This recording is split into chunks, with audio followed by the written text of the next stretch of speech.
Curso esotérico y práctico de alquimia. Sábado 31 de mayo del 2025. Clase 65. La alquimia suprema, Atman Puya Upanishad, la veneración del yo. El tema es formas de aproximarnos a eso. Respire lento, relajado, profundo y consciente.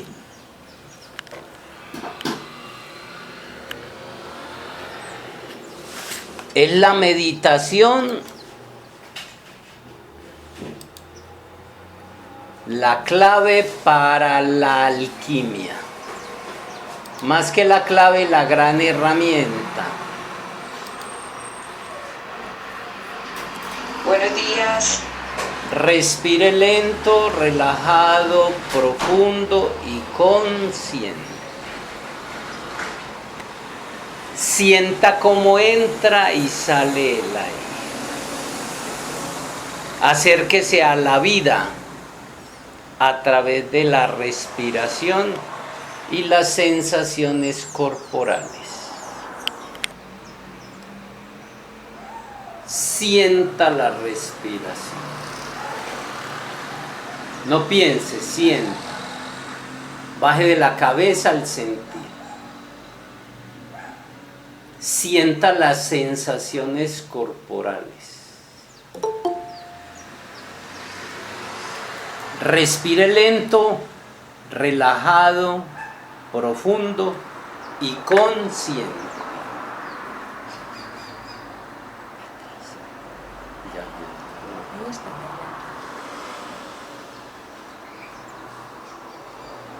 Acérquese a la vida a través de las sensaciones corporales.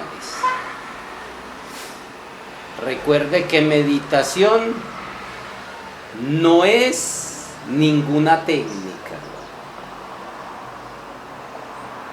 Es la posibilidad de entrar en contacto con la realidad.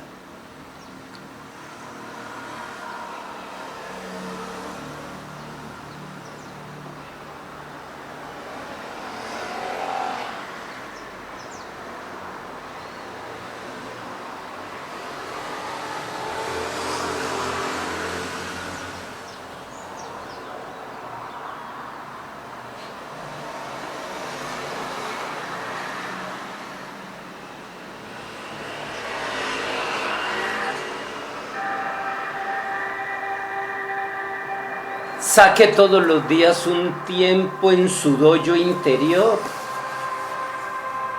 Su casa debe tener un lugar sagrado. El más vulnerable es la alcoba.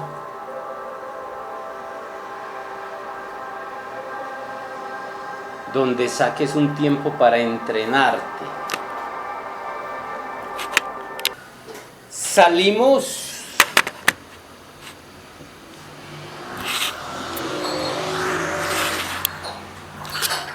Buenos días oficialmente, ¿cómo les ha ido? Los que están por internet, buenos días, ¿cómo les ha ido ya oficialmente? Buenos días, buenos días. Les recomiendo a los que están por internet, ojalá hacer el ejercicio. Sé que es difícil, de quedarse en la hora, frente a la pantalla, como si estuvieran en el salón de clase. Normalmente nos distraemos muy fácil. Y estar pendientes que el micrófono no se les habilite, que todo eso genera distorsión. Y el enemigo secreto que hay en nosotros nos utiliza para dañar la clase, sobre todo las más importantes. Ya lo hemos visto en la práctica. Hagamos el ejercicio, ya que no podemos estar aquí, por lo menos estar ahí esa horita y media, o hora y cuarto. Hágalo como ejercicio, que es lo que te va dando la fuerza de voluntad y el trabajo para hacer las cosas. Los que están aquí, buenos días, ¿cómo les ha ido? ¿Qué más, Ángela? Me alegra mucho. Muy bien. Estamos en este curso esotérico y práctico de alquimia. Ya estamos en la alquimia suprema. El Atman Puya Upanishad, la que se enfoca en el ego, la conciencia y la mente, lo más superior. Antes de eso, o paralelo a eso, viene un trabajo con la alquimia occidental que tiene que ver con la energía sexual y las energías más primarias que tenemos, las de supervivencia, que son los 3 primeros niveles, los 3 primeros chakras. La alquimia occidental se enfoca ahí, aunque tiene el mensaje filosófico para esta otra alquimia superior. Y la alquimia interna taoísta, que es la del segundo nivel, se enfoca en las energías, más en las energías como el chi, el chen y el chin, que ya lo explicamos. Estamos ya en la clase 65 de alquimia suprema. Son 47, como 18 clases, y cada vez se ponen mejor. El tema de hoy es las formas de aproximarnos a eso. Recuerden, los que están por internet, si van a hacer algún aporte, una pregunta, ahí sí habilitan el micrófono y lo dicen verbalmente, porque a veces no miro y no veo si me estoy... Y de hecho la mayoría siempre es con pantalla apagada, entonces me hacen la señal con el audio. Muy bien. Esa es la clase 65. Recuerden que venimos trabajando en la alquimia suprema, lo que es eso y lo que es esto. Eso es el centro, el espíritu, la suprema conciencia. Y esto es el mundo de la materia, lo que llamamos la realidad. Eso es la existencia y esto es la materialidad, la realidad. Muy bien, el tema hoy, pónganle bastante cuidado, tiene las claves de los opuestos y del equilibrio, que es lo más difícil que hay. O normalmente estamos desequilibrados, normalmente, o porque nos vamos a un extremo, al mundo, la materia, y dejando todo lo espiritual, o nos vamos al mundo del espíritu dejando lo otro. Y en alguno de los dos, por lo general nos polarizamos. Veámoslo en el aseo y el desaseo, en la enfermedad y la salud. En todo nivel es aplicable. El tema de hoy, esto es aplicable para la vida, para aprender a vivir en equilibrio. Entonces, las formas de aproximarnos a eso. Lo supremo, o sea, eso. El Tao según China, el absoluto según la Cábala, Brahman según el hinduismo, es uno. Pero puede ser contemplado desde muchos ángulos. Hay un ritual gnóstico de segunda cámara que decía: la diversidad es la unidad. Eso parece contradictorio, ¿cierto? Eso para la mente racional no lo entiende. Y como eso, hay muchas máximas en los rituales que me dieron la clave a mí para salir y pasar a la universidad. La mayoría todavía siguen ahí, repitiendo y repitiendo y comiendo pan y tomando vino, y les hace falta, y si no se lo comen el pancito, la hostia de la iglesia católica cada 8 días, entonces como que les falta algo. Como quien repite la secundaria y vuelve, gradúa y vuelve y empieza, y vuelve, gradúa y vuelve y empieza, y eso no. Hay que pasar a la universidad y salir de la universidad a ejercer en el mundo, que son los grandes misterios. Entonces, a pesar de que es uno, lo supremo, sí, es múltiple. La diversidad es la unidad. ¿Lo comprenden más ustedes que se los explico? Que muchos de segunda cámara durante 20 y 30 años, que todavía no han comprendido eso. Que los rituales son una llave para acercarnos a los misterios y para acercarnos a eso. Puede ser observado, o sea, el uno, la ley del uno, que cuando estén por ahí desocupados, en vez de ver novelas, les recomiendo, son 7 libros muy buenos, la ley del uno. Puede ser observado de muchos puntos de vista a pesar de ser uno. Y eso es normal. ¿Por qué? Porque mire, habemos 5 personas. Todos miramos este computador. 5 aquí y hay 2, 4, 6 en la clase virtual.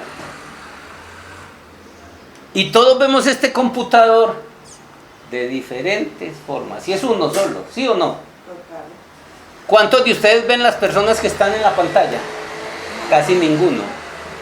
Otros ven en la espalda, otros ven en el lado derecho y así sucesivamente. Lo mismo pasa con la realidad.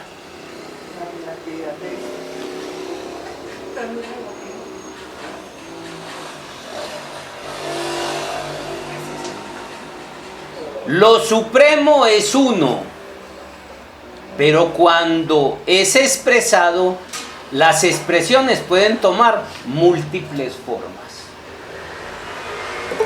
Ya esto nos dice una cosa, que cuando vamos a... que no hay motivo de uno ponerse a discutir por un punto de vista. Y la mayoría de las discusiones de relaciones de pareja, de relaciones familiares, porque cada uno, hable usted de la adolescencia, el niño desde la adolescencia está viendo desde un punto de vista que él quiere ser libre, él quiere comerse al mundo. La mamá tiene el miedo de que vaya a quedar embarazada, el papá tiene miedo de que coja las drogas, de que el muchacho se le pierda como que si fuera de él. Y así empieza. ¿Qué diremos de las cuestiones filosóficas o religiosas o espirituales? O políticas. Sí.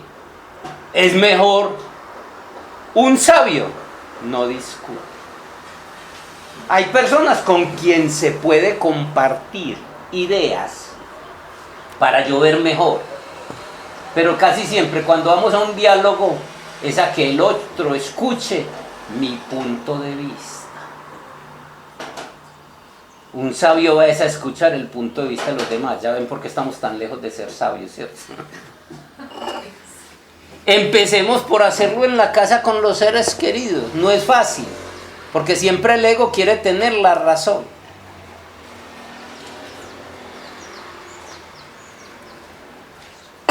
Entonces, lo supremo es uno, pero cuando es expresado, las expresiones pueden tomar múltiples formas. Es uno, pero cuando uno va hacia ello, los caminos son distintos. Cada uno tiene su propio camino. ¿Cuántos caminos hay?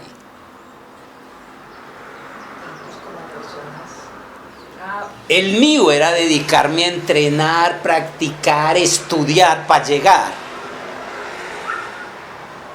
El de mi ahijada, la hija de Alma, ella ese camino no le sirve. Pues claro, yo le llevo como 40 años de diferencia.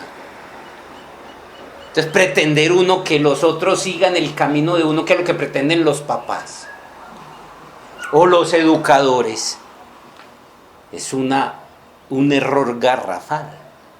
Tengo que ver cuál es el mejor camino que el otro quiere escoger. Hay quienes quieren estarse dando golpes en el mundo. O no es a través del intelecto, es a través del arte, o es a través de la vivencia, del sentir. Y cualquier cosa que se afirme desde un camino determinado es solamente un aspecto de la realidad, no es la realidad total. Ahora veo por qué uno de los grandes maestros, que era Drúmbalo Melquisedec, el genio planetario, cuando decía algo, decía, desde mi punto de vista, sí. Ahí mismo le dicen que uno es muy... Sí, pero son formas más concretas de decir las cosas. La experiencia de la totalidad es posible experimentar la totalidad, pero expresarla en palabras la totalidad no es posible. Las expresiones son siempre parciales.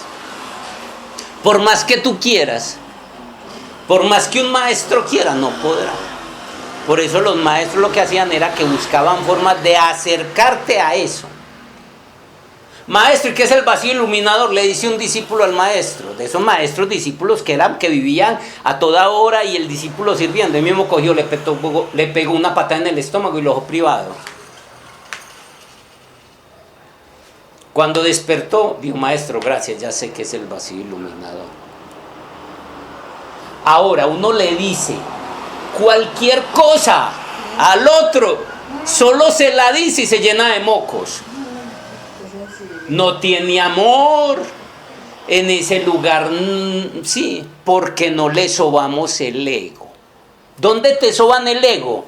Donde te miran como una cuota, ya sea por dinero o por feligresía.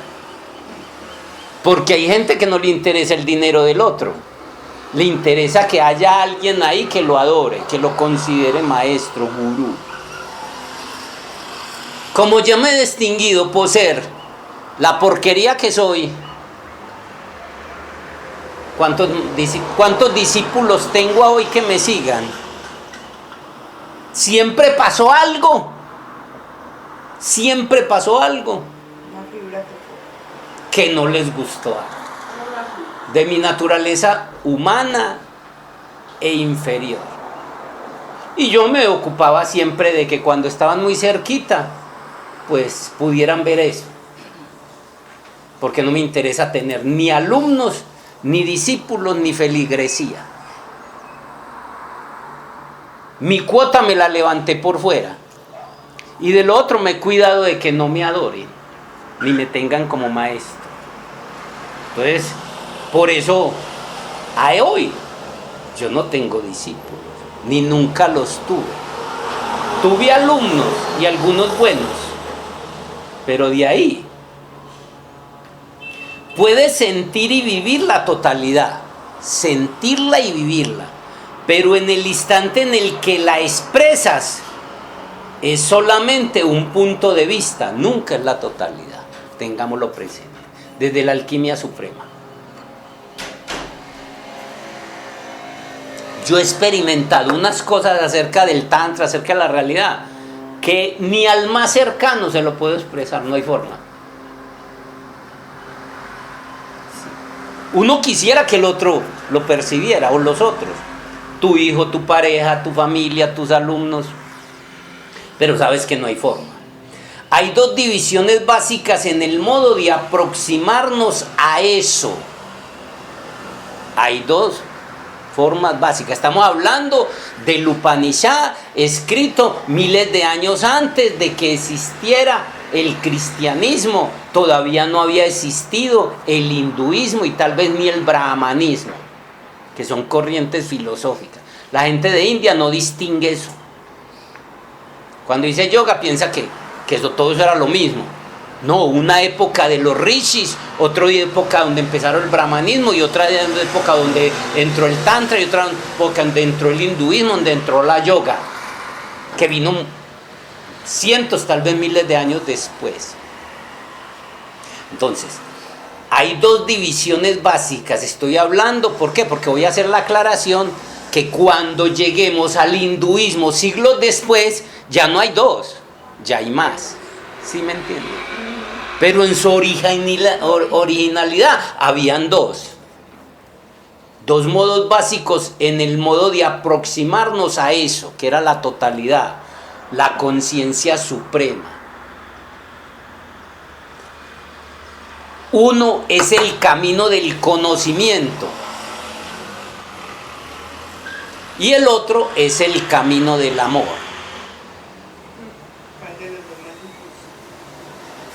La mente del hombre se halla dividida entre esos dos aspectos, el conocimiento y el amor. Mire que aquí lo hablan en forma contraria. Y esos dos, la cabeza, el cerebro, que tiene que ver con la mente y la conciencia. El corazón, que tiene que ver con el sentimiento y el amor. ¿Están separados de nosotros? No. Podríamos integrar los dos. Pero se crearon afuera dos corrientes filosóficas para llegar a eso. Dos formas de ver y percibir esa realidad. Por eso el tema se llama formas de aproximarnos a eso.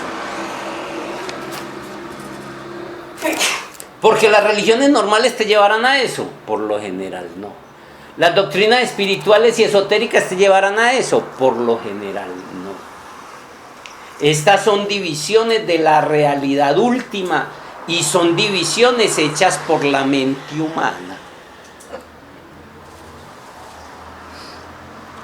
La mente humana puede contemplar la verdad como uno que trata de conocerla a través del conocimiento, o como uno que trata de amarla. Uno quiere conocer la verdad desde la mente y otro quiere conocer la verdad desde el corazón. ¿Cuál tiene la razón? Ambos. Lo que tenemos que ver es cuál es lo que les decía yo ahora de mi ahijada y yo. Yo he buscado la verdad a través del conocimiento. Y me fui a todas las filosofías, pasé por todas las doctrinas, sí. Ella ese camino no le sirve, a pesar de ser universitaria. Ella entra a la naturaleza y las serpientes le hablan, entra a la naturaleza y un pajarito le habla, o sea, ve cosas, le dicen cosas. Es otro camino. Pretender uno. Sí. O que porque no ha cogido el camino de uno no está en el camino, es un concepto equivocado. La mente humana puede contemplar la verdad como uno que trata de conocerla o como otro que trata de amarla. Eso depende de cada uno. Eso depende de cada uno, no de la realidad última. O sea, depende de cada uno. La experiencia será la misma para ambos, pero la expresión será diferente. Por eso al final los científicos, un Einstein, un Stephen Hawking y otros, hablo de los más conocidos, ya terminaban diciendo frases que eran muy espirituales. Es un camino muy largo, se demoraban más, es verdad, pero llegaban. Sí. Por ejemplo, Einstein dice en un momento, dice, Dios se parece más a un pensamiento que a unas fórmulas matemáticas. Ya decir eso, y como en muchos. Pero entonces no se pueden dar los dos a la vez. Son dos caminos diferentes. Para llegar no puedes caminar por dos caminos a la vez. O caminas por uno o caminas por el otro. Tú no puedes caminar por dos caminos.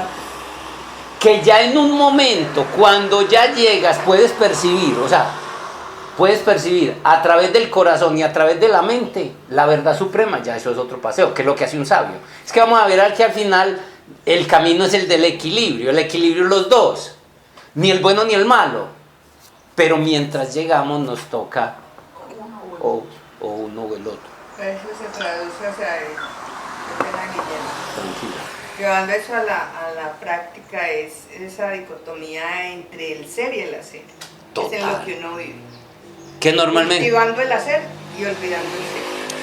Ahí ¿Qué? está el conocimiento y el amor, que es ya lo que estamos tratando de hacer. Que tratamos de hacer de que tenemos que vivir, levántame la cuota. El deber. Entonces le voy trabajando a eso, pero la clave, en la época de estos richis y de los monjes y de Buda, se metían en una cueva, se sentaban en un árbol, no tenían que pagar impuestos, no tenían que cubrir necesidades. Pasaba alguien y les llevaba comida y ya no, ya nos toca ocuparnos del hacer sin descartar el trabajo con el ser, de ser capaz de involucrar el ser en el hacer, que podamos llegar a hacer el hacer desde el ser. ¿La cogieron? Sí, claro. Ese es Sí. el dilema diario. No, es la época en que nos tocó. Claro. Ya no es la época de Buda que me voy por un monasterio y me encierro allá y los demás ocupan de mí. Trabaja el ser y se olvida el hacer. Sí, Janet. Bueno, dos cosas. Aquí dice un letrerito que la llamada finalizará en 15 minutos. Y segundo, es que yo te iba a preguntar si el que eligió el camino de la drogadicción y de esas cosas, ¿cuál es ese camino? ¿Está en el del amor o en el de la mente? El que, Para conocer el que qué. Que eligió la drogadicción. el que eligió la drogadicción y todas esas cosas así como oscuras, es otra manera de conocer El eso. hacer. Sí, claro. Entonces, ¿cuál es este camino? ¿Mente o corazón? Mente rara. Mente, Corazón. Que la sí. mente está. No. Eligió sentir más, o como, ¿dónde meto a esa persona? ¿En cuál de las dos? No, porque, o sea, yo digo que puede ser cualquiera de los dos. Hay unos que quieren, por ejemplo, a través de sentir la droga, el licor, el vicio. Están sintiendo, está desde el corazón, tratando de sentirlo. Pero hay otros que lo quieren experimentar desde el conocimiento. Sí.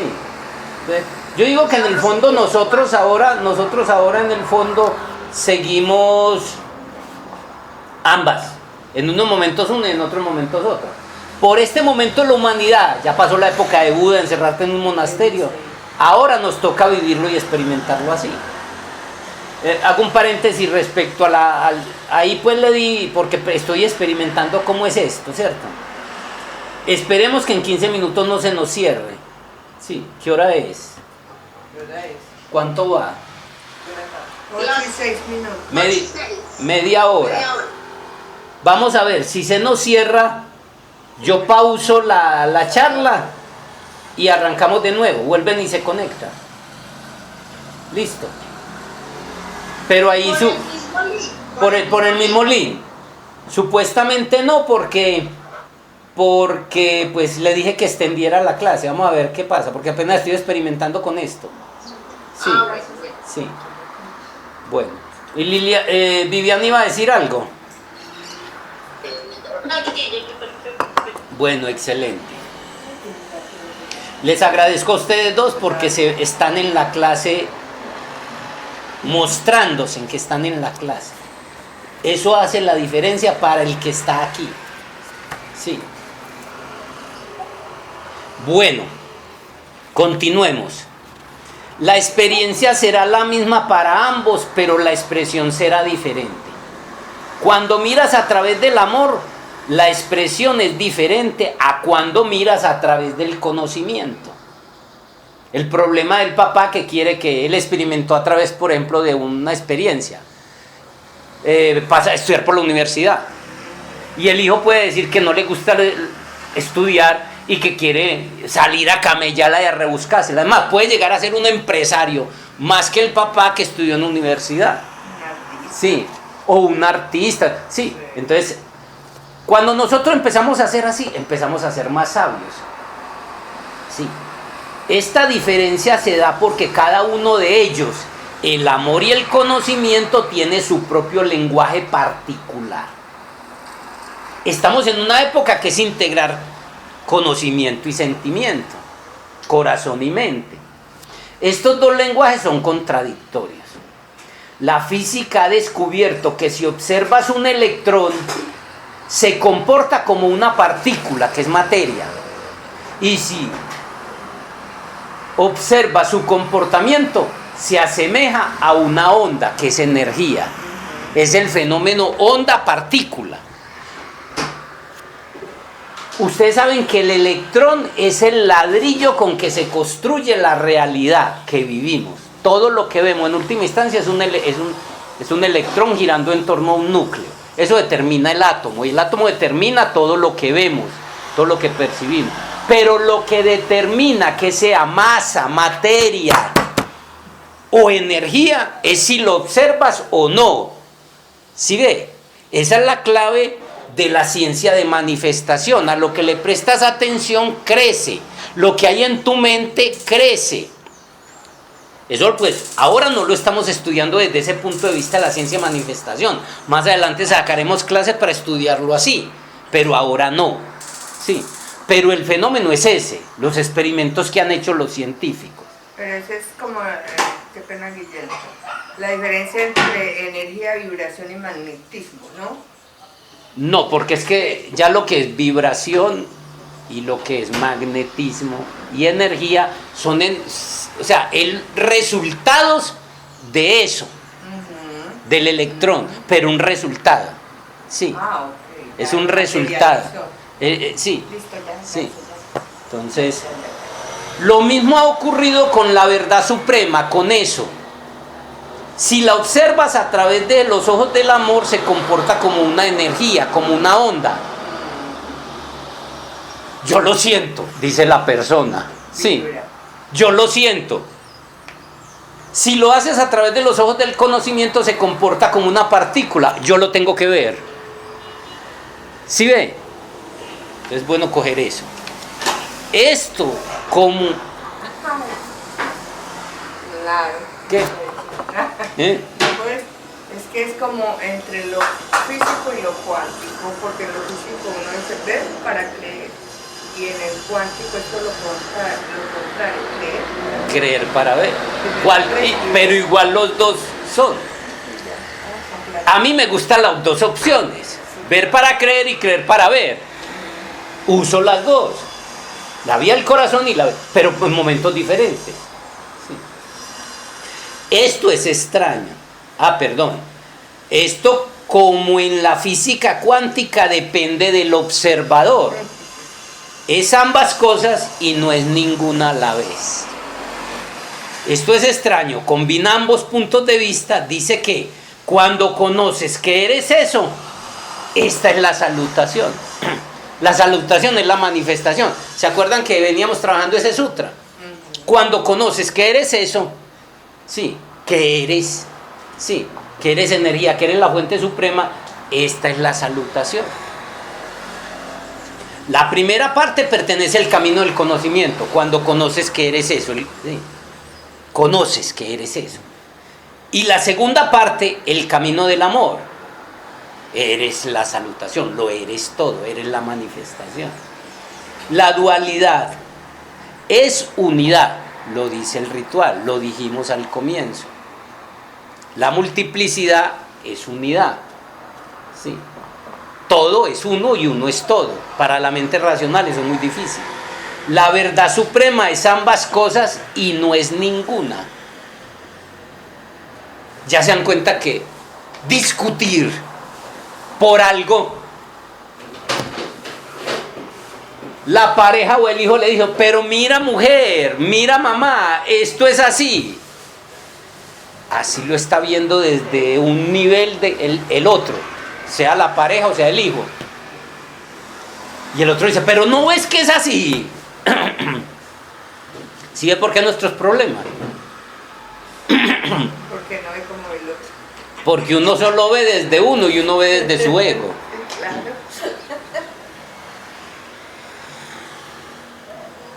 Una gran paradoja es esto. Lo mismo que sucede con el nombre de este Upanishad. ¿Cómo se llama el Upanishad que lo vengo diciendo? Puya, Atman Puya Upanishad. Atman Puya, que es veneración del yo. Sí. Este título es contradictorio. ¿Cómo voy a venerarme yo? Sí.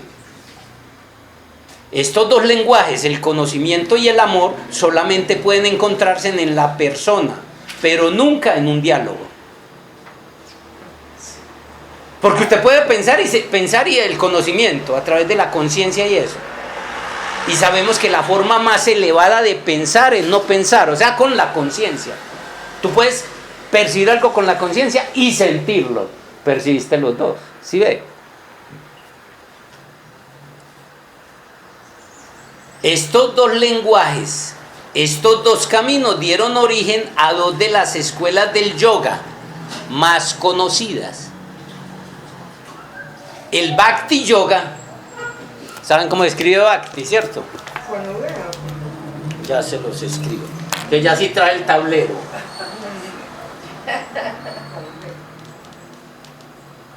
Bhakti. Ahí me disculpan pues porque por la incomodidad no queda pues como bien. Bhakti. Sí. El Bhakti Yoga y el Jnana Yoga. Y el otro sería Ojjani.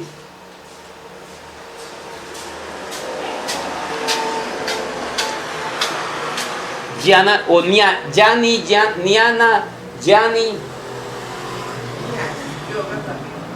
Eran caminos, porque es que yoga es camino, es unión. Sí. Entonces, el camino de... perdón. Estos dos lenguajes, estos dos caminos dieron origen a dos de las escuelas del yoga. El Bhakti Yoga, uno de los más populares, el camino de la devoción. Eso traduce. Traduce el camino de la devoción. Enseguida les hablo un poquito de eso. Que terminó convirtiéndose en ser un devoto. Te convierte en un devoto. Porque devoción viene de devoto. Que en español, en paisa, es seguidor. Seguidor, pues se derecha pensando. Así pues, ahí. De un guía, de un maestro o de una doctrina te conviertes en un devoto o seguidor de un guía, un maestro o una doctrina.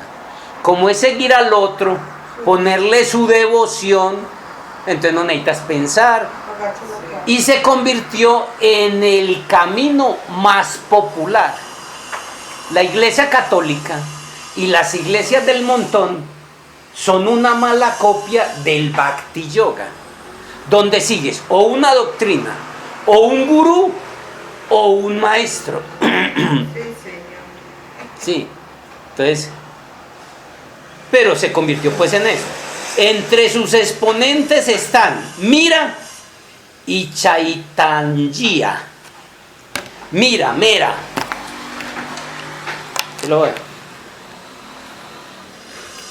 Se los voy a... Mira se escribe, una de las formas es así. Ok. La otra forma más latina es Mira Bai. Mirabai. Sí. La pueden encontrar como Mera o Mira. Sí. Sí. Entonces, entre los exponentes de este camino está Mira, que Mirabai era una princesa poetisa asceta hindú, se consideraba la esposa de Krishna, por lo cual tuvo muchos problemas con el príncipe que era su esposo, porque ella le danzaba a Krishna hasta entrar en unos estados que ni el veneno le entraba, porque trataron de matarla. Sí. Y Chaitanya, también se los escribo.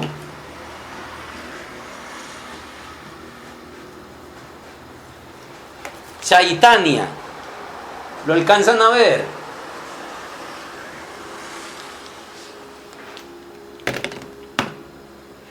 Era un santo bengalí que fundó el krishnaísmo bengalí.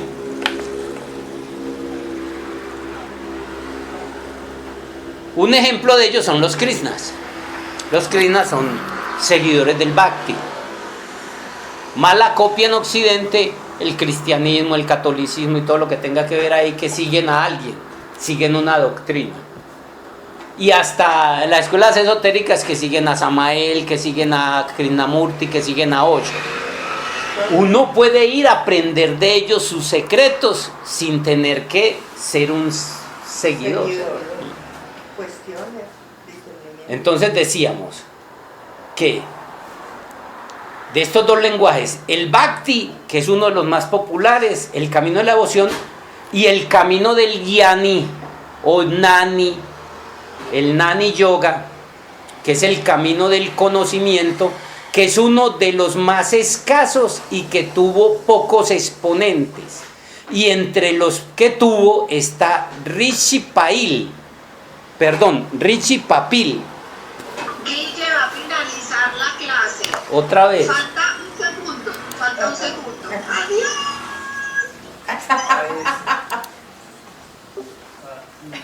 Ya les dije que entráramos de nuevo, vamos a ver. Y así va a ser, sí. Estoy ensayando. Tiene que leer que puede autorizar. No, es muy bueno es cuando no entiende. Tranquila, pero hay que hacer experimentos porque no sabemos. Sí, estoy dando un punto de vista. ¿Desde Liana o desde el Batillo? No sé. Desde mí. Desde alma.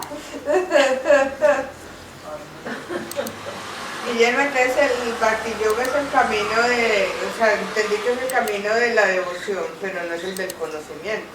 ¿Cómo? El Bhakti es el de la devoción.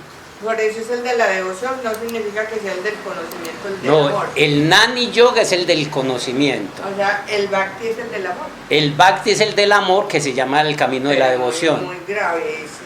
¿Cómo así?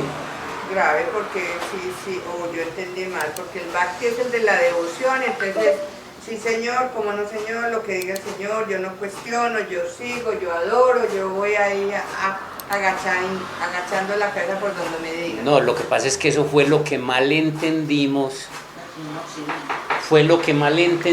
en Occidente, de la devoción. El verdadero camino del amor es la experiencia directa de eso a través del corazón. En eso lo convirtieron. Por eso cuando empecé dije de que mal llamado. No me hablan. Parece que esto no nos va a servir así. Crea otro. No, yo tengo los otros, pero entonces espérenme y verá. Hagamos el experimento. Hacemos una pausa activa. Sí, hagamos aquí una pausita psicoactiva. Eso, sí. Una cosa es lo que nos vendieron aquí como devoción, que es sumisión inconsciente al otro, sí, a lo que realmente era el camino de la devoción, sentir desde el corazón a eso, sí, que es muy diferente, sí. Se vendió la devoción como el no cuestionamiento. Les iba a escribir entonces el nombre de el exponente, Rishi, recuerden que eran unos sacerdotes, Papil, sí, eran unos poetas que leían los sutras, los cantaban porque eran himnos. Rishi Papil era uno de los exponentes pues del camino es de los más escasos. Cuando yo estudié los senderos del yoga, sí, ese casi no se practica, porque no hay seguidores, no hay forma de seguir. Es muy abstracto, a pesar que era el del conocimiento. Es que es el de la cuestión. Sí, pero el conocimiento de la experiencia de lo real. Imagínense que el principio fundamental del Nani Yoga es el principio filosófico, que por eso es que nadie lo sigue. Dice: lo único real que existe es este fugaz y efímero instante presente que no existe. O sea, entonces ellos son seguidores de eso, de estar a toda hora viviendo el instante, el fugaz y efímero instante presente que no existe. O sea, la mente no lo puede percibir. Entonces no tiene forma de tener seguidores. Ese era el conocimiento, el camino del conocimiento.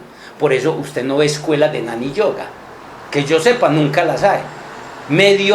mejor dicho, el que coge un libro medio lo nombra y ya. Cambio el Bhakti, no, siga por ejemplo, siga el Bhagavad Gita, siga a este maestro tal, y esos son seguidores, sí. Ahora siguen a Cristo, ahora después siguen a otros siguen a Buda.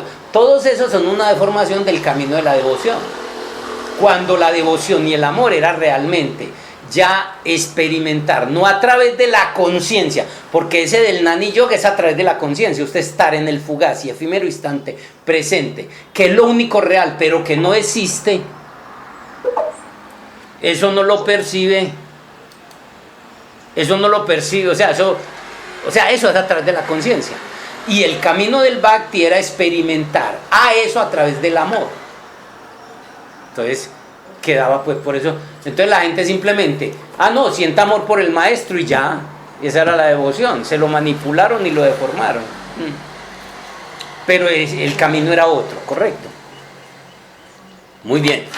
Seguimos. La ciencia y la religión han sido las dos expresiones de estos caminos hacia eso, a nivel global.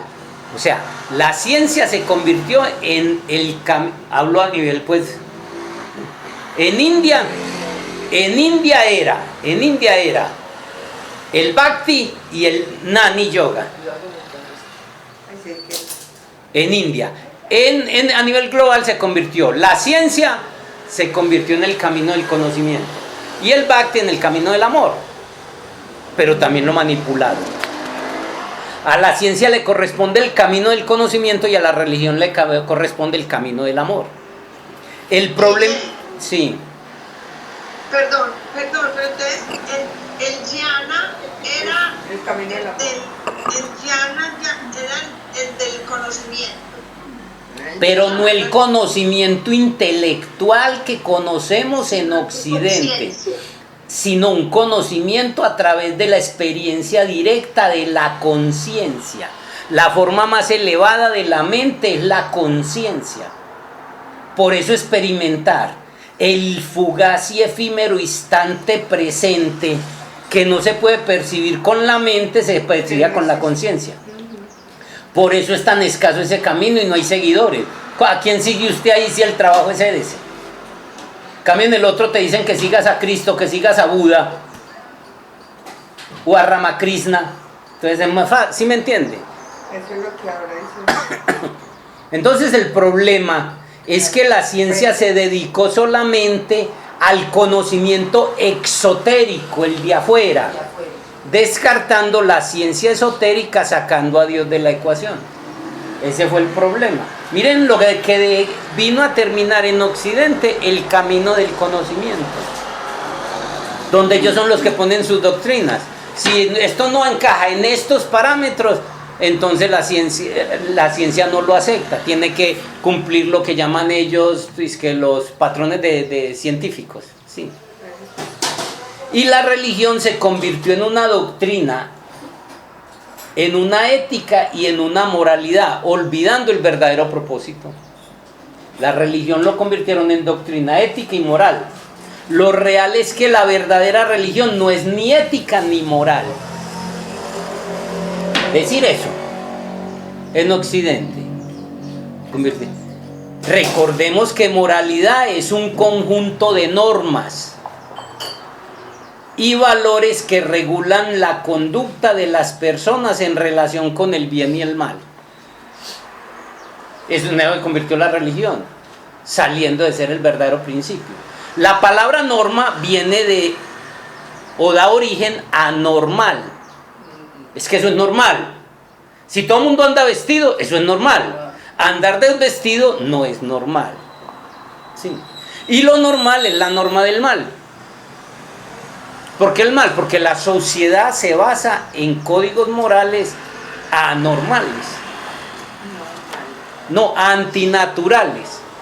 Vamos a diferenciar. Porque es más salvaje lo natural que lo normal. La palabra ética es el estudio de la moral y las normas que rigen la conducta humana.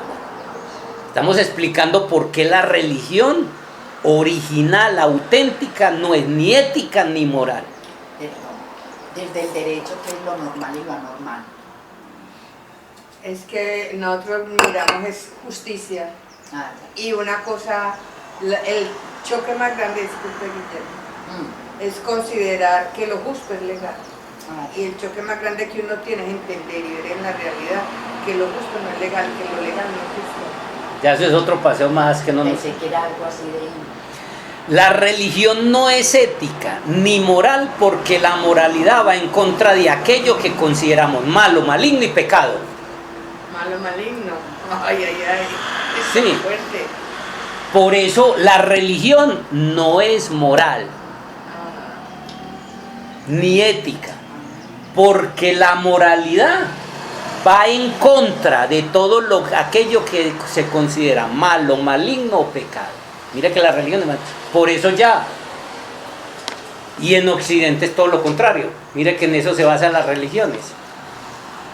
La moralidad es un problema porque lucha contra lo que se denomina el mal. ¿Se da cuenta por qué la moralidad es el mal en todos los sentidos? No solo puede matar a alguien, de no bañarse. Sí. La moralidad pretende crear un mundo bueno donde el mal no pueda existir. ¿No es eso lo que buscan las religiones de Occidente? Eso es imposible de hacer porque la vida y toda la creación es el resultado de un equilibrio de los opuestos. Usted de las personas, conocí personas que eran exageradamente aseadas. Y con los hijos desinfectaban los pisos, desinfectaban los teteros, todo, sí. Y cuidaban. Ese niño salía al mundo y un zancudo lo mandaba de hospital. Comer tierrita. Sí. ¿Sí ve por qué? Recuerden que la moralidad de crear un mundo solo bueno no es posible. Porque la vida y toda la creación es el resultado de un equilibrio entre los dos opuestos. Esta es una de las leyes más profundas de la naturaleza. Ley que se cumple quiéralo o no, que existen como dos polos opuestos, en donde si destruyes uno, tratar de destruir al demonio o el mal, también lo harás con el otro. Es imposible. Por lo tanto, donde no existe nada malo, no habría nada bueno. Si no hay pecador, no hay santo. Por mera ley de la naturaleza. Si uno existe como un extremo del otro, son interdependientes. Hay que aprender a manejar eso. Sí. Por lo tanto, crear un mundo bueno por medio de la moralidad, como pretende la religión moderna, no es posible. Porque está negando la ley básica de la creación. Esto lo que nos interesa es cómo voy yo ahí. Si soy de esos que estoy negando, sí, hay que darle la cuota de toxinas al cuerpo para que actualice el antivirus. Física a nivel de alimentos, mental a nivel del pensamiento, emocional a nivel del corazón y a nivel espiritual. ¿Cuál es la cuota de toxina? Entonces, porque estamos haciendo un trabajo de alquimia. Claro. ¿Sí? Entonces, ¿qué pretenden en Occidente de un guía espiritual? Y todos se disfrazan así. Sí. Que sea impecable, no puede hablar duro, no puede llorar, gritar, no puede reír, no puede llorar. Sí. ¿Y qué están haciendo? Falsos profetas. Sí. Si pretendemos resaltar uno de ellos, me faltaba. Por lo tanto, crear un mundo bueno por medio de la moralidad, como pretende la religión moderna, no es posible porque está negando una ley básica de la creación. La naturaleza es un perfecto equilibrio. No podemos destruir ese equilibrio y seguir en armonía.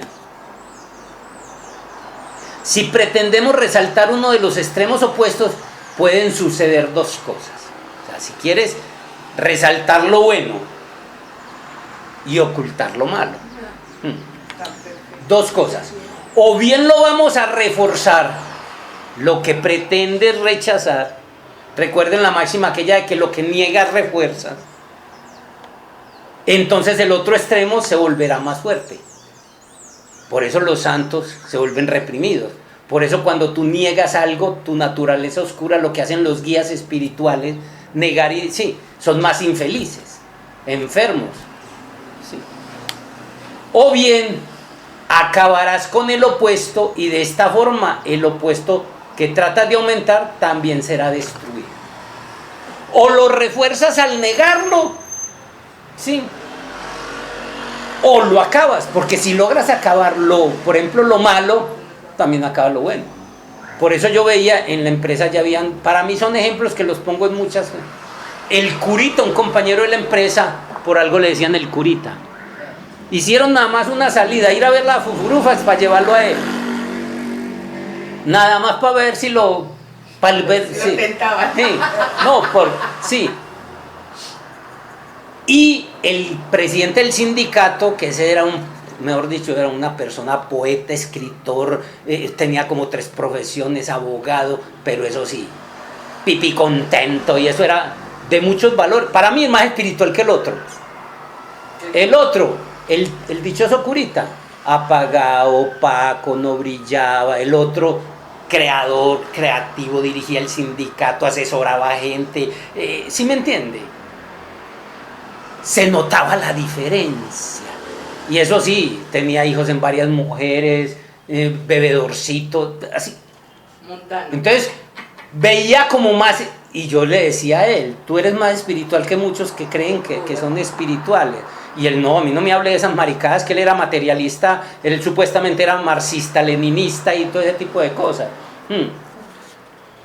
Ahí está, me enteré hace poquito de ellos. El uno ha escrito libros, ejerce el derecho, trabaja pues sirviendo, sí. Y el curita, corazón abierto, moribundo, sí. Son ejemplos que veo en la vida, que para mí me sirvieron para entender y comprender estos asuntos, sí. Como el uno se negaba, se reprimía, sí, y el otro, sin quererlo, se equilibraba más. ¿Qué decía Janet? Guillermo, es que no entendí ahí, bueno, con la explicación, pero no entendí muy bien, o sea, pueden suceder dos cosas cuando uno niega alguna. Por eso dice. La que niego, por ejemplo, si niego la parte oscura, entonces la fortalece. La fortalece y va a reventar por un lado. Esa es una de las cosas que puede suceder. La otra es que la niegas y la niegas y la rechazas y la rechazas, que la puedes desaparecer. Y al desaparecer la buena, desaparece la mala. Al desaparecer la mala, desapareció la buena también. Entonces, ¿en qué quedó convertido? No, pues es que son... Te pongo el ejemplo te puse el ejemplo del curita. Te puse el ejemplo del curita. Un bagazo humano ahí, ¿sí me entiende? No creador, no creativo, no vive, sí. Por ser, o sea, no digo que es el caso. A lo que puede llevar es que niegas tanto que al último desapareces como ser. No hay creatividad, no hay vida, no hay anhelo, sí, desaparece todo. Se anula es la palabra. ¿Qué ibas a decir, Liliana? Que creo que... No, yo. Patricia. ¿Cómo están? ¿Bien o no? Sí, la pregunta que hace Janet es que, las dos hacen parte de la vida, así lo entiendo, pues la oscuridad, la luz, bien y mal, el moral, la ética. Pero si se niega uno, una la refuerza. Y si se alcanza a eliminar, entonces deja de existir. Pues tiene que ver con la existencia. Si yo me dedico solamente a una, entonces dejo de existir desde esa conciencia, o qué pasa ahí, o simplemente uno sí o sí tiene que vivir en las dos. Se anula. Es que querámoslo o no, por lo general vamos a estarlo. Usted por lo general va negando una y socavadamente o se va dañando el cuerpo, o va dañando su mente, o es infeliz. Lo que pasa es que al negar el uno, si lo logras lograr, de eliminarlo, te anulas. Por eso pongo el ejemplo del compañero. Te anulas como ser humano, te anulas, o sea, sí. Pongo el ejemplo, pues. O sea que debe haber un equilibrio entre ambas. Por eso es lo que estamos explicando. Y es más, para allá voy. Vengo explicando eso. Para allá voy. Que no es negar uno ni negar al otro. Vengo explicando dónde viene la moralidad. Porque esto es parte del camino para poder llegar a eso. ¿Llegamos a qué? Existen dos caminos, el conocimiento y el amor. La ciencia y la religión. Hablé cuál era el problema de la ciencia y hablé cuál era el problema de la religión. En el problema de la religión, ya vimos el problema de la ciencia, que todo lo volvió esotérico, de afuera. Ya vimos el problema que lo volvió moral, y estoy explicando por qué la religión no debe ser moral. Ahora vamos para cuál es el verdadero camino. La vida y la creación son un equilibrio, de modo que la moralidad es un esfuerzo baldío. Decirle a una familia que la moralidad es mala, que no debería ser, imagínense, nos excomulgan. Hay que ser buenos o malos, o buenos más bien. Cuando decimos esto no queremos decir que seamos amorales. Estamos estudiando. Lo necesitamos para para movernos en la sociedad moderna en las que nos desenvolvemos. Estamos en una sociedad podrida, desequilibrada. O sea, ver el cuerpo desnudo es un delito. Ser natural es ser un salvaje. Sí. Entonces no estamos diciendo que seamos amorales. La necesitamos para podernos desenvolver aquí. ¿Queda claro? Solo estoy haciendo un estudio. La religión auténtica no tiene nada que ver con lo que se maneja hoy como instituciones religiosas. Hago la aclaración. Recuerden que la auténtica religión es el camino del amor. Y el más grande exponente es Jesús el Cristo, cuya expresión fue el amor. Tanto que dicen que salvó al mundo. Pero no lo convirtieron a los feligreses ¿en qué? En un adoctrinamiento. La religión auténtica es una dimensión totalmente distinta a las instituciones religiosas. No busca crear un mundo bueno en oposición del malo. Si una religión te empieza a pretender un mundo bueno en oposición del malo, no es una auténtica religión. La religión auténtica busca un mundo equilibrado. Lo que decía Patricia, allá voy. Sin estar en contra de nada, donde lo bueno y lo malo se equilibran mutuamente. Si niegas uno, niegas el otro. Eso es una ley cósmica y universal que nosotros en Alquimia Suprema debemos conocer y manejar.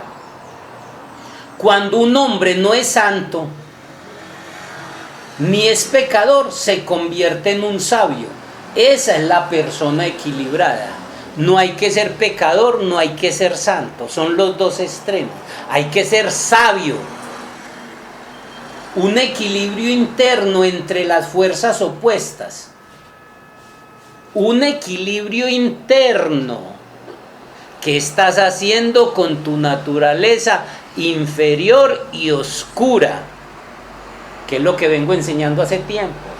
No la puedes negar, rechazar, ocultar, porque más la refuerzas y te vuelves amargado e infeliz. No la puedes dar rienda suelta porque sería irse al otro extremo, porque perratea tu vida. Un equilibrio interno. Cuando yo le digo, ya sacó a pasear su animalito y su bestia. Sí. La noche oscura del alma. Así como hace cuando sale con la mascota, le he puesto el ejemplo. ¿Qué le pasa a usted si a su mascota usted no le presta la atención a sus necesidades? La necesidad es ¿qué? Es lo sexual, es la comida, es lo del cuerpo. Estamos aquí. No estamos en un monasterio, en el mundo. ¿Qué estás haciendo con eso? La alquimia suprema consiste en eso. Más adelante, para terminar este curso, les diré cuál es la alquimia que está haciendo con la respiración, cuál es la alquimia que está haciendo con la alimentación, cuál es la alquimia que está haciendo con su corazón, cuál es la alquimia que está haciendo con su sexo. De nada vale toda esta teoría si en eso que es de la vida no estás haciendo una alquimia. ¿Sí ve? Porque uno puede saber todo esto, sí, de conciencia, de trascendencia, de eso, de esto, y de la vida, ¿qué? Eso se tiene que ver en vivir feliz, en armonía, sano. Y no quiere decir que por eso no te va a morir, pero vivo y aliviado. Ojalá la cojamos. Un equilibrio interno entre las fuerzas opuestas. Cuando los dos polos opuestos se equilibran, lo trasciendes. Cuando estemos en desequilibrio, sea con la paz interior, o sea, no tenemos paz interior. La felicidad, no somos felices. La salud, no estamos aliviados. O cualquier otro elemento, debemos volver a restablecer el equilibrio. Y para ello hemos de desplazarnos al extremo opuesto. Estoy muy en el desequilibrio mío es porque estoy muy en desorden. Entonces debo ir al orden. El desequilibrio mío es porque estoy muy en orden. Sí, debo ir al desorden. ¿Eh? Debo ir al desorden. Hay que ir al desorden. ¿Sí me entiende? Pero no interno. ¿Cómo? No interno.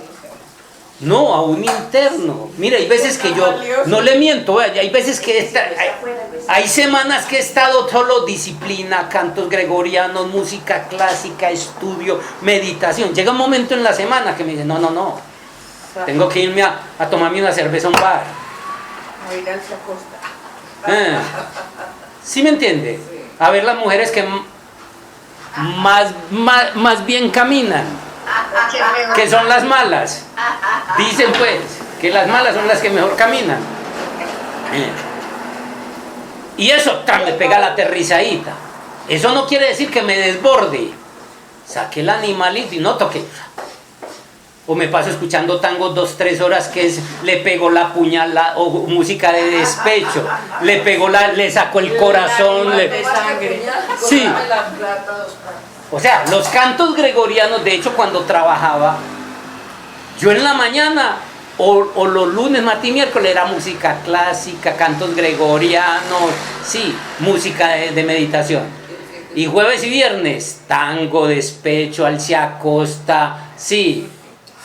Y llegaban compañeros y me decían, maestro, ¿y qué es eso? No alcanzaban a entender.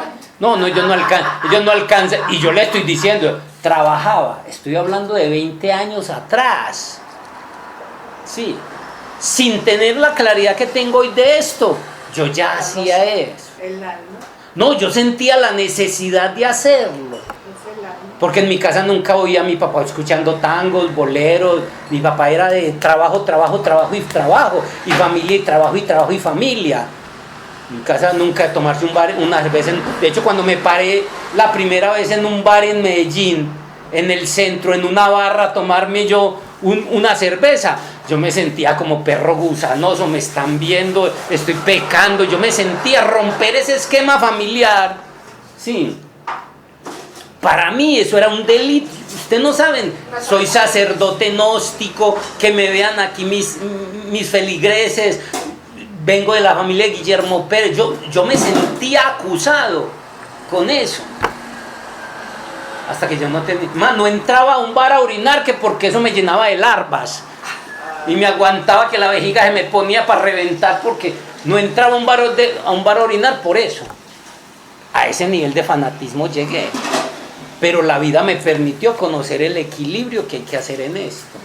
Eso no quiere decir que entonces me emborracho en el bar y con la primera puta que se me atraviese me voy. ¿Sí me entiende? Eso no quiere decir eso. Pero sí notaba que sí mi energía se me equilibraba. Tanto canto gregoriano, fin de semana, rituales, conferencias, prácticas, sí. Me hacía falta en la noche, y ahí es donde cogí la costumbre en las noches de ir a tomarme una cervecita escuchando tangos, música de despecho y cositas así. Que en mi casa difícilmente es de escuchar música. O sea, mis cuñados sí, los que llegaron de afuera, pero los de la casa. De hecho, mi cuñado, uno de ellos, el que está vivo, dice, porque los otros dos murieron, hay otro que está vivo, que dice, no, es que con estos aguapaneleros no puede uno hacer nada. Sí. Así nos decían, aguapaneleros, porque nosotros sí mucho una cerveza. Entonces, como no bebíamos, tampoco le aportábamos para que ellos bebieran. Entonces no les gustaba con nosotros. Nos decían los aguapaneleros. Sí. Hay gente que... Y mi hermano, el que le dio el problema del corazón, de la cabeza, que es el menor a mí, yo digo, si ese man hubiera sido más mala gente, o sea, él era un HP, un genio atravesado, mala, pero él era tan bueno que se murió rápido. Si se hubiera pegado sus borracheras de vez en cuando, si hubiera tirado una canita al aire por ahí como el otro, que ese sí, mejor dicho, no le duele nada. Sí. Ahí están los dos extremos, el que sigue a ese. Sí. Y uno lo ve cuando ve que son parranderos de trago, de rumba, y de un momento a otro, aquí no se bebe. Aquí no se escucha la música. Porque llega un momento. Todo el extremo. La que fue regada, prostituta y después es sacerdotisa. Allá voy, porque un extremo lleva al otro. Lo que decía ahora. Sí. Lo niegas tanto, que lo vemos más con los santos. Veamos el asunto. Cuando estemos en desequilibrio, sea con la paz interior, la felicidad, la salud o cualquier elemento, debemos volver a restablecer ese equilibrio. Para ello debemos desplazarnos al extremo opuesto. Por eso un compañero mantenía estresado y enfermo, y fue donde el médico, no le encontraba nada. ¿Sabe qué le dijo? Hombre, el único remedio para usted, pégese una borrachera de vez en cuando y no vuelva por acá. Como lo hace un acróbata en una cuerda floja, ¿lo han visto? Que es así. Si él se va solo por un lado, ¿qué pasa? Se cae. Por el otro, También. ¿cómo hace para poder estar en la cuerda? De lo malo a lo bueno, de lo bueno a lo malo. Esa es la cuota de toxina que le digo que hay que darle al cuerpo. Pero hay que estar poniéndole cuidado al cuerpo para que éste lo pida. El cuerpo te lo pide. Sí. Si no te está mortificando eso, no, Guillermo dijo en la clase que hay que salir a farrear el sábado. Me voy a farrear. Si no te provoca ni te sale, sí. O hay que buscar las mujeres malas o los hombres malos, ¿no? La que mejor camina. Sí. Si no te llama, no lo hagas, pero por algún lado tenés que darle rienda suelta. Si sos muy ama de casa y solo la ama de casa, ojo que te estás dañando. Mañana o pasado mañana eso va a reventar. O con desarmonía en la mente, o con desarmonía en el cuerpo, o un desequilibrio en tu vida. Un sabio es aquel que se ha bajado de la cuerda. Ya no va de un extremo a otro, ha ido más allá. O sea, está el santo, está el pecador. No hay que ser uno, no hay que ser el otro. Hay que ser un sabio. El sabio sabe que el mal no puede ser destruido porque es parte del equilibrio. Y cuando digo el mal, no es solo lo asesinar y matar. Es el extremo en el aseo, en el desaseo, es el extremo en la comida, es el extremo en el hablar. Yo era uno de los que decir una palabra grosera, eso era, me sentía como que había matado el mundo. Porque los hijos de Guillermo Pérez no hacían, hombre, es un ejemplo perfecto. No, era un ejemplo perfecto. Y más ya después siendo sacerdote instructor gnóstico. Y ustedes ven que yo ya cada rato me atravieso y salgo con palabras así. Y a veces lo hago, muchas veces es adrede, ya, buscando el equilibrio. Entonces, El mal no puede ser destruido. porque es parte del equilibrio. El mal no puede ser destruido y lo bueno no puede permanecer aislado, son necesarios ambos. Tú no puedes ser solo bueno. Así es como a través de estos dos polos la existencia existe. El sabio simplemente sabe esto y vive eso. Es por esto que los llamados santos que se están yendo siempre hacia el pecado.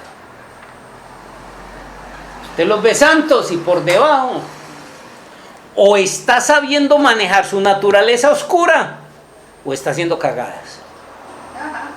Téngalo por seguro. Cada rato destapan ollas de ese líder de tal grupo, que abusó de niñas, que abusó de dineros, que abusó de... ¿sí? Y los pecadores se están moviendo hacia la santidad. Lo que decías ahora, dele, hasta que llegue un momento, ¿no? Esto no puede seguir así, llega ya. Por eso hay un dicho que dice que no puede ser un santo todo el tiempo. Es demasiado aburrido y pesado. Te debes tomar un descanso. Hay que ser más que santo, un sabio. Sabio es el que se mueve en el equilibrio de los dos polos. Y mira la película de El Camino del Guerrero, que le hicimos en Videoforo tantas veces. El Camino del Guerrero, eso la consigue facilísimo. Ese que era el maestro, el gurú del muchacho. Llega un momento donde un día cualquiera fuma tabaco, se va para el bar, pero sigue con sus principios allá.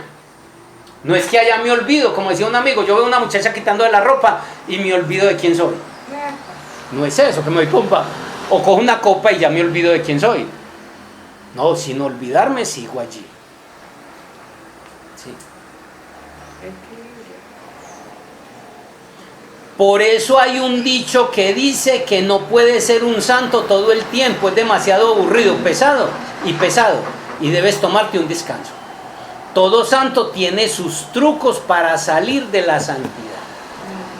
O sea, para manejar. Si no, no está llevado. Si no tiene el truco, va a terminar abusando de niños, abusando de dinero, abusando de poder. Sí. O mínimo, volviéndose mal genio, inmanejable. Sí. Por algún lado tiene que salir esa naturaleza oscura. La religión no se ocupa de lo bueno y lo malo, o de elegir. Se ocupa de trascender, estar en el medio, no elegir. Por eso en Occidente no hay religión. Hay instituciones, religiones para servicio del Estado y de personas. Buda llamó a esto Majin Nikaya.